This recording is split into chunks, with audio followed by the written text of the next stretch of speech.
What is up, everyone? Welcome back to the GHO Sports Talk Show.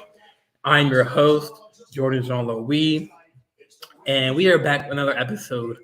I know a couple of days ago I posted one. That was the podcast before the NBA Finals preview. Now we're 3 games in, about to be game 4 on Friday. There's a lot to cover. But before I start, today I just joined on the podcast service Patreon, and it's kind of like a Facebook for podcasts. So if you guys want to support me, there's different tiers. You can join for $5, $10, and $20 a month. You can choose either or you can create your own kind of like you can decide how much you want to put in. But the different tiers I have set is $5 a month, $10 a month, and $20 a month. And then I just started today, so eventually when I get more Patreons and more people to join, you can I'll start to make some merchandise, and I can send y'all cups, t-shirts, long sleeve shirts, the COVID like the mask, the face mask, and sweatshirts. It's gonna be cool. So if you want to, after the show, I'll post my Instagram and link, and you can sign up. But let's get started. Oh, and also you can find my podcast on Apple Podcasts, Spotify, Amazon Music, or Amazon Podcast. Anywhere you can find podcasts. I'm on YouTube Live or YouTube right now, and then it'll be put on YouTube when it's done. I'm everywhere. If you listen to your podcast anywhere, I'm there. So feel free to listen and subscribe to the show and to the YouTube channel. So let me get into it. So first, before I dive into the finals, let me just backtrack and let y'all know how we got here to the finals. So round 1 of the Eastern Conference, we had Miami facing Atlanta Hawks. Miami won the series 4-1. Then we had Philadelphia versus Toronto. Philly won 4-2. The series 4-2. Milwaukee versus Chicago. Milwaukee wins 4-1. And in Brooklyn versus Boston, Boston had a clean sweep of the Brooklyn Nets 4-0. In the Western Conference, Phoenix, the first round, Phoenix versus New Orleans Pelicans. Phoenix won the series 4-2.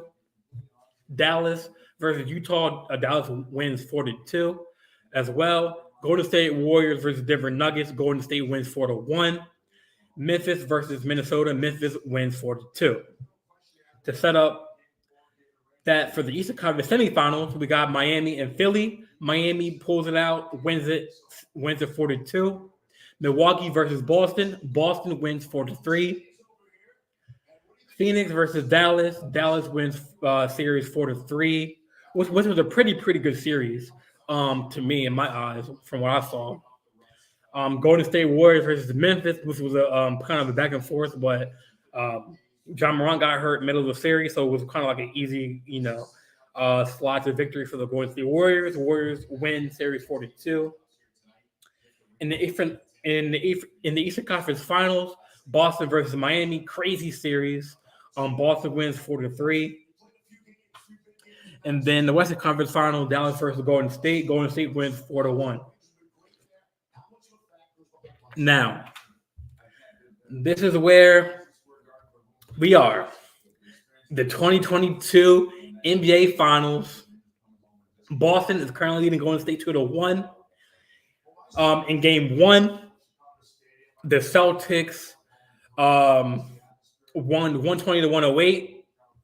Jason Tatum had 12 points and went 3 for 17 from the field, which is around the 80%.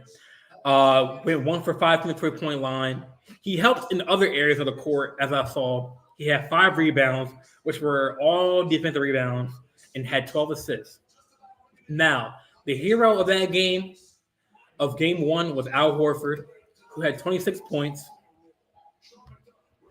He was last out from the 3-point arc in the fourth quarter. He was like out. I'm telling you, he was shooting it from like deep.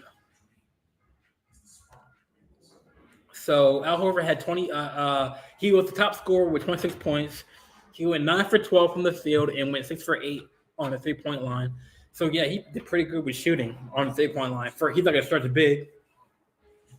Marcus Smart had 18, 5 rebounds, 4 assists, went 7 for 11 with 64% from the field and 4 for 6 from the 3-point line. That's 68% roughly. Jaylen Brown had 24 points, 7 rebounds, 5 assists, and 2 steals. He shot 10 for 23, not so good from the field goal, 43% from the field, and was 2 for 8 from 25 with 25% from the 3-point line.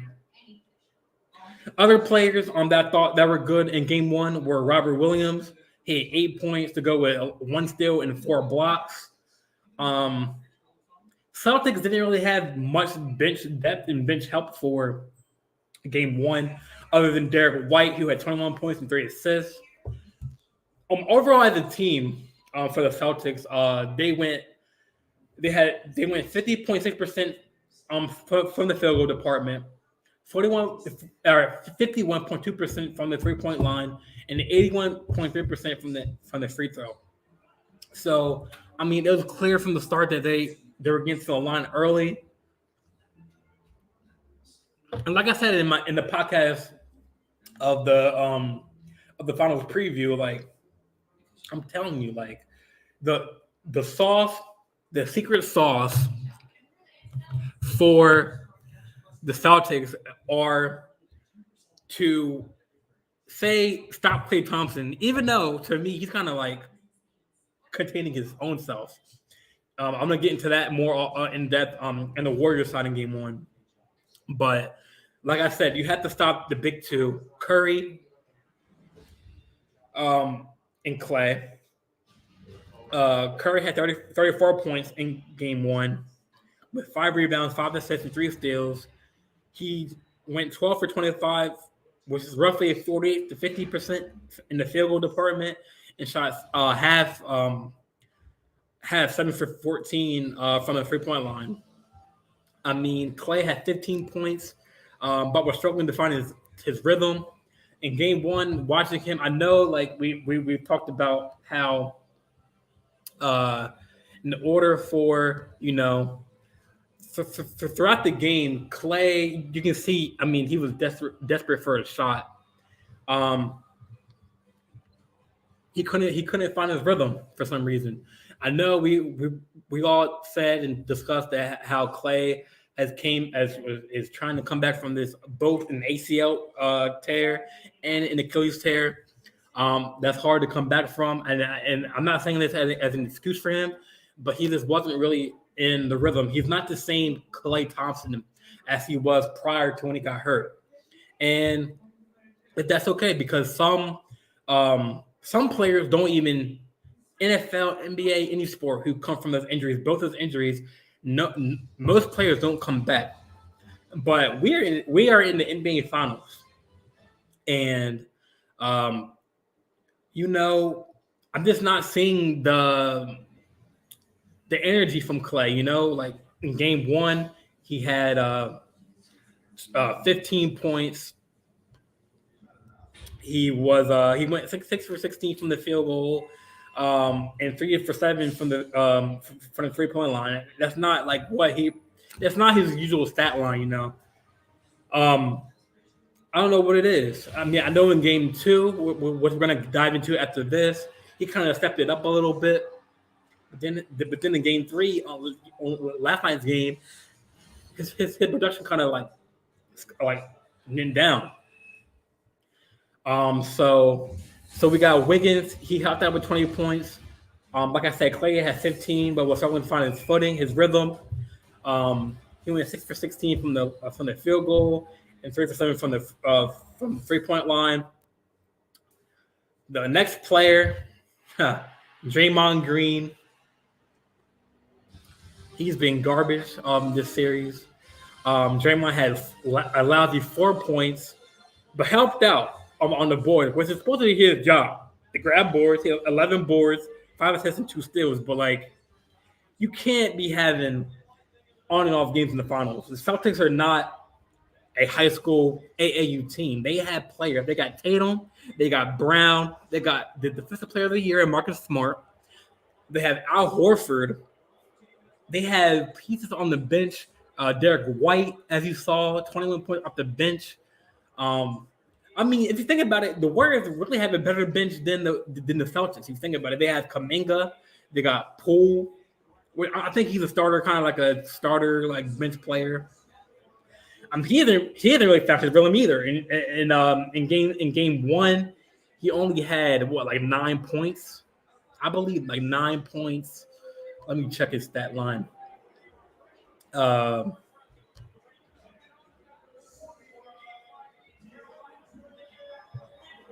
second, let me pull up the game one stat line.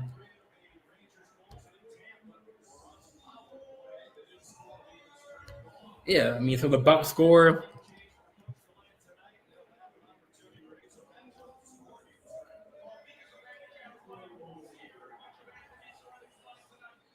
Yeah, Poole only had nine points, 2 rebounds, 2 assists. Like, at some point, I kind of feel bad for Curry because he's kind of like shouldering all the load. I mean, I know he's a good shooter, but Curry cannot do it all by himself. You need a village to win a championship. Clay was struggling a little bit in game one. I mean, the Celtics didn't really have much bench help either. Like I said, Derek White had 21. Pritchard had 8 points. 0 points, like from Greg Williams, Morgan, Hauser, Naismith. Only had 3 from these Tice. And looking at the Warriors bench, I mean, 3 from Nikolai Blisa. Kaminga had 0 points. Iguodala had 7, but he got hurt in game one. The only person who really had points on the bench was Otto Porter. Toscano didn't play, and actually he played 1 minute. Poole played 25 minutes with 9 points. Gary Payton, I believe he was hurt. He didn't play. And looking at the overall team statistics, I got that in my notes.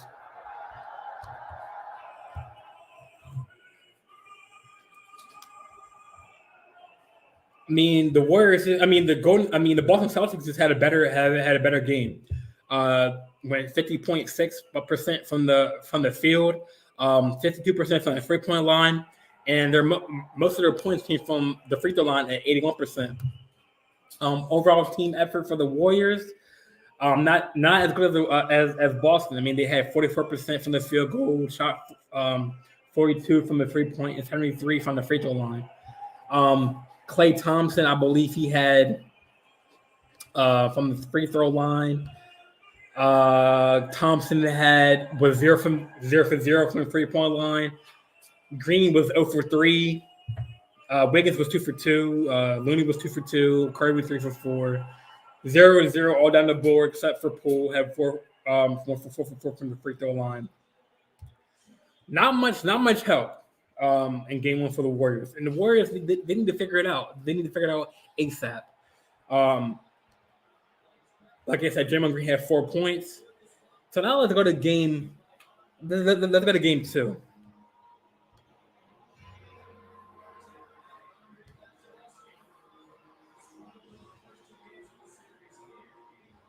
So Warriors beat Boston 107-88. Tatum had a drastic turnaround in points. 28 points, 1 steal, 3 assists, 6 rebounds. Didn't really shoot well from the field. He went 8 for 19. He shot very well in the 3-point line, 6 for 9. Horford had only 2 points. Kind of like a drastic downfall for him in game 2. 6 rebounds. Defensive rebounds, 8 in total for Horford. 1 assist, 1 block. Down the line, I mean, the only two scores were Tatum and Brown. Smart had 2, Williams had 2. Williams, I know he's nurturing a knee injury right now. From the bench on game 2, Williams had 6 points. Cornette had 2.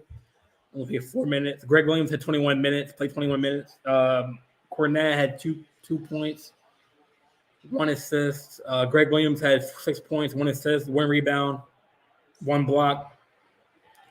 Again, White had 12 points. Played 30 minutes. So he's really getting more of the minutes on the bench side. Nobody's really producing on the bench other than Derek White. Now for the Warriors, Draymond had 9 points. Wiggins had 11 points. 12 points for Looney. 29 for Curry. 11 points for Clay. So he had more points in game 1 than he did in game 2. Again, Clay Thompson went 4 for 19 from the field goal, 1 for 8 from the 3-point. So, like, do y'all see what I mean when he's trying to find his rhythm, his shot? I mean, it's tough to say. He's not the same as he was before he had the injuries. I know. I mean, I don't know if he's kind of like desperate, looking for a 3, looking for a shot. But you can see down the line, down the stat line, that his numbers aren't there. 1 for 8 from the 3-point line. Now he did make 2 free throws. He had 3 rebounds, 1 assist, 2 steals. Again, not much help from the bench. When we talk about the great teams and teams in the NBA in general, we talk about the starting 5, 1 through 5, and then we talk about when it comes to playoff time, playoff depth. And I mean, it seems to me that in both games, game 1 and 2, both benches haven't really been doing anything other than Derek White on Boston. And I don't see anyone stand out on the bench for the Warriors. I mean, Kuminga had 0. He played 4 minutes. Otto Porter, he had a good game in game 1. But 0's on the line. Toscano Anderson, Lee had 0. Peyton had 7 points. 17 for Poole, so he had a better game.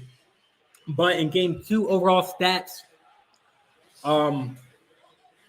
the Boston Celtics were shot 37.5% from the field goal, 40.5% from the three-point, and shot 76% from the free throw.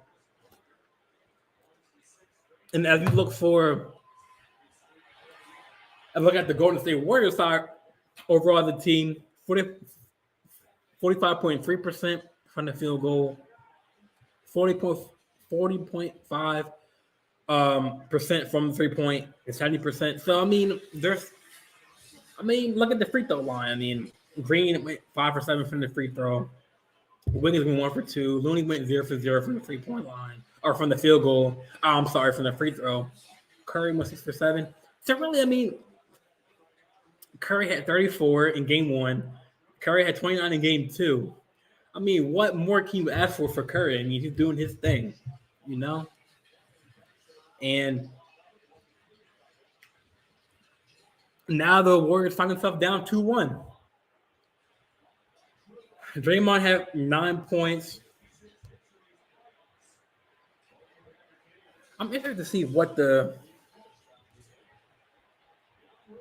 stats like. Let me see.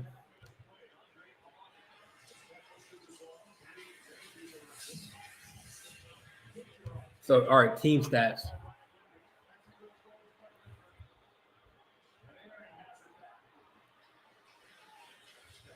So game 2, it looks like Boston shot better from the free throw line with 76% compared to Golden State 70%. The Boston had 43, had 1 more rebound, 1 rebound more than the Boston from the Warriors. offensive rebounds. They both had 6 offensive rebounds.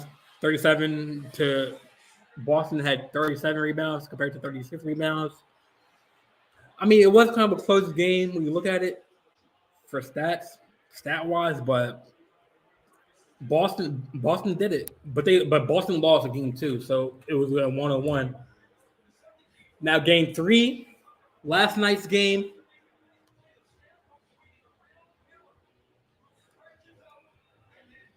As I pull those stats up.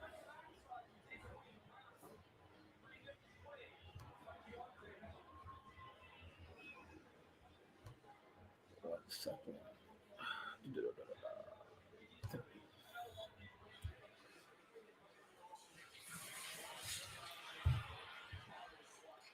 So last night's game, the Boston Celtics took the lead 2-1, 116 to 100. Now we see a drastic change in points from Boston. Tatum had 26, Horford had 11, Williams had 8, 24 from Smart, and 27 from Brown. Now we had a little more help on the bench for Boston, but not really. Greg Williams had 10 points. Pritchard had 7. Stalkins had 3. I'm sorry. White had 7. Pritchard had 3. Certainly not much bench depth or bench help for Boston. But what a change in points. From game 1, Tatum had 12 points. In game 2, he had I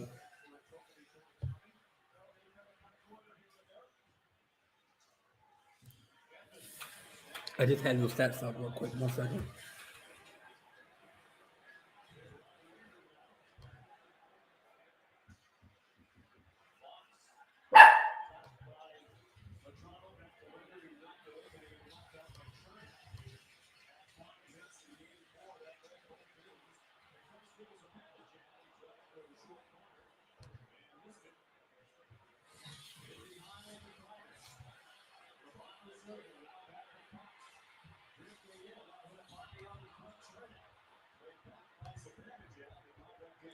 Oh, the June 2nd. No, I'm sorry.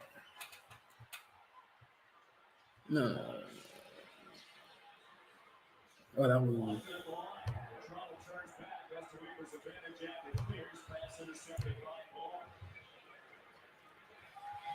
All right, sorry, I had to pull up the stats for game 2.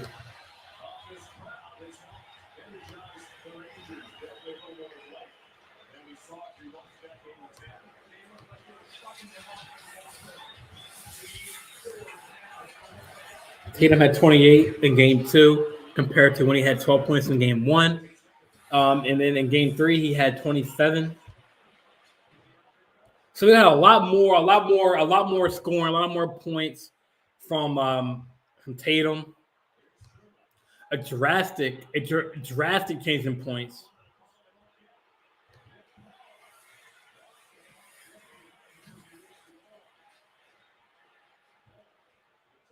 Tatum had 26. Horford had 11. Robert Williams at third had 8. Smart had 24, and Jaylen Brown had 27.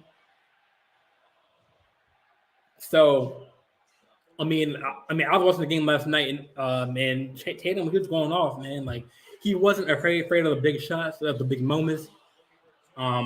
He went 9 for 23 from the field goal, 3 for 9 from 3-point. He went 5 for 6 from the free throw.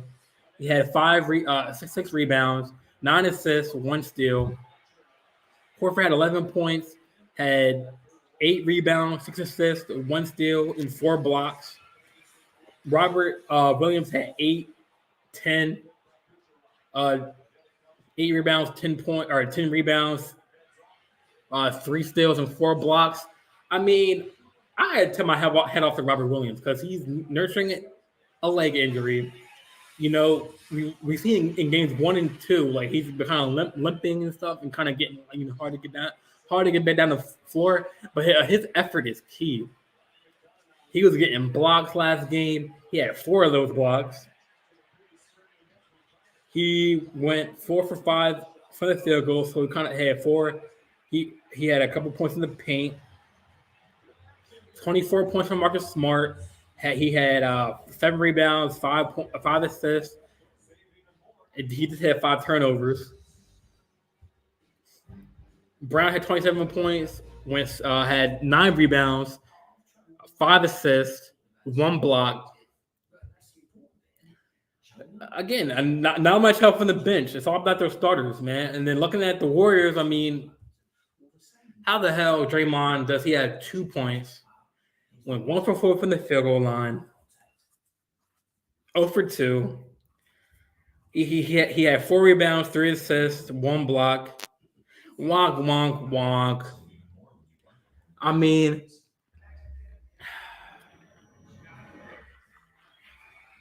Draymond reminds me of the modern day Rodman, because Rodman, he would never obviously it was a different generation, different era, but you would never see Rodman like shoot a three. He will always either get points, assists, rebounds in the paint, and that's what Draymond does. Like you don't see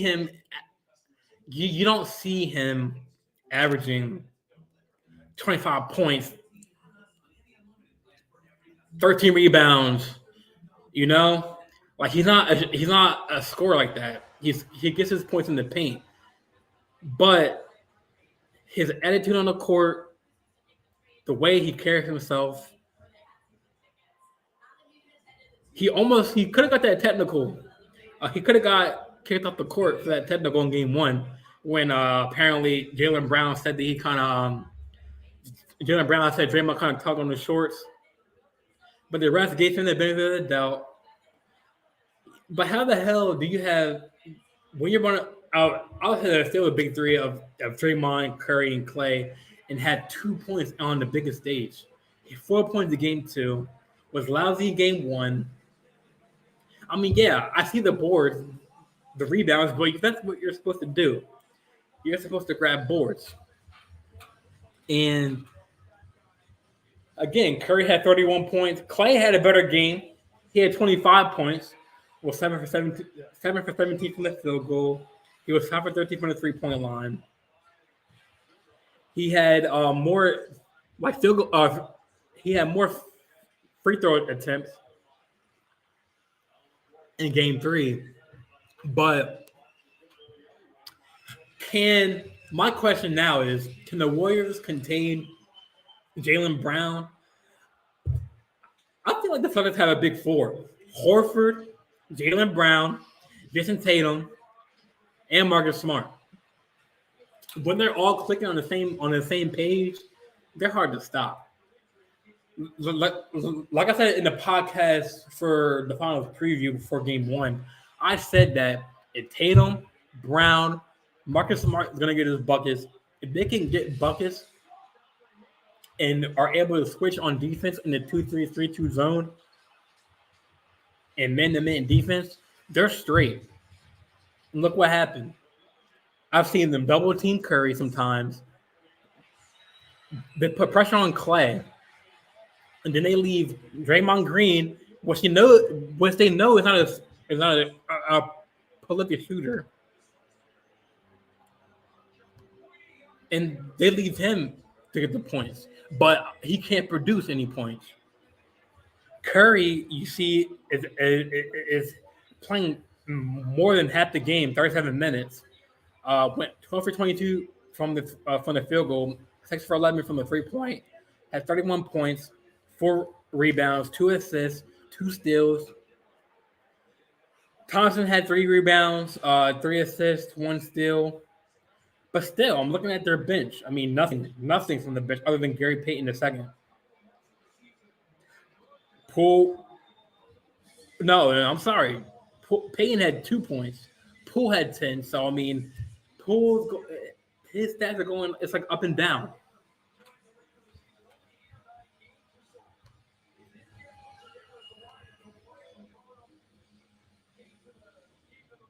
So, I mean, for game 4 on Friday, it's going to be interesting. It's going to be in Boston.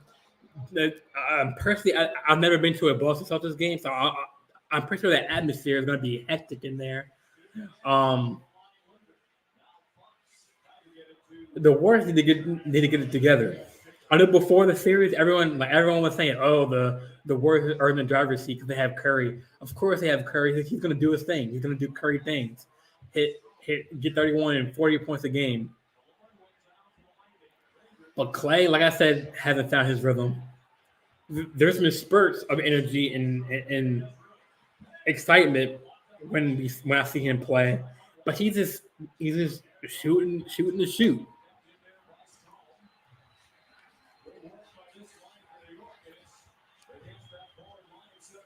Now the big story going into Game 4, with a few minutes left in Game 3, um, Horford fell on Curry's ankle, the ankle that he hurt at the end of the season when Marcus Smart fell on it. When a reporter asked Steve Kerr, "Do you think that Curry will play?" And in that moment, Curry didn't know because they didn't have the MRI. They should have got that today. I think Curry stated at media day that he'll see how he feels. Or in the press conference last night after the game, he said that he'll see how he feels when he wakes up tomorrow, which is today. And I don't. It's gonna be interesting to see if he plays because if he doesn't play, or if he does play and he gets hurt again, that's gonna make their chances of winning Game 4 even harder because it's a lose lose. If Curry doesn't play, Boston's gonna win. If Curry does play and he's on limited minutes because of that ankle, who knows? He could be limping all game. His shooting could go down, but Curry's gonna do Curry like things. Curry said he believes he's gonna play on Friday. He's gonna test out the ankle at at practice. You see how that goes. The Game 4 is going to be interesting because Jason Tatum is clicking on all cylinders. Jaylen Brown is clicking on all cylinders. We got Robert Williams. Like I said, he's hurt himself, and he's getting like what 8 points, 11 boards, 4 blocks. I mean, he's hustling. He's hustling. Looney's not doing really much of anything. Looney had 6 points in Game 3. He played 17 minutes. He had 4 rebounds, he had 7 rebounds, 4 defensive rebounds, 3 assists. But I mean, like, I think Robert Williams is outplaying him by a little bit. And I mean, you got Horford. Horford, he's a shooter. He's a stretch big. I mean, that's what he does.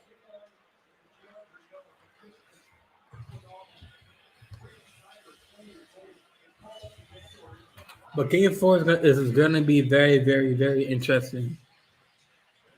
I'm excited to see how the Warriors can bounce back from this. But I don't know. I think that if Clay cannot find his rhythm, I think Boston can take Game 4. It's going to be a louder environment. The fans are going to get into it.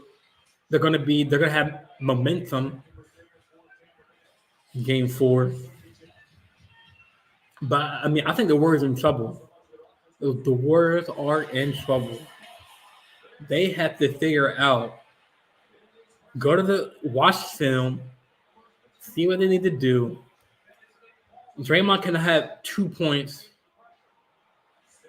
for the minutes he's playing. Draymond played 35 minutes and got 2 points. Hell, I could have played on the Golden State Warriors team less and scored more than 2 points.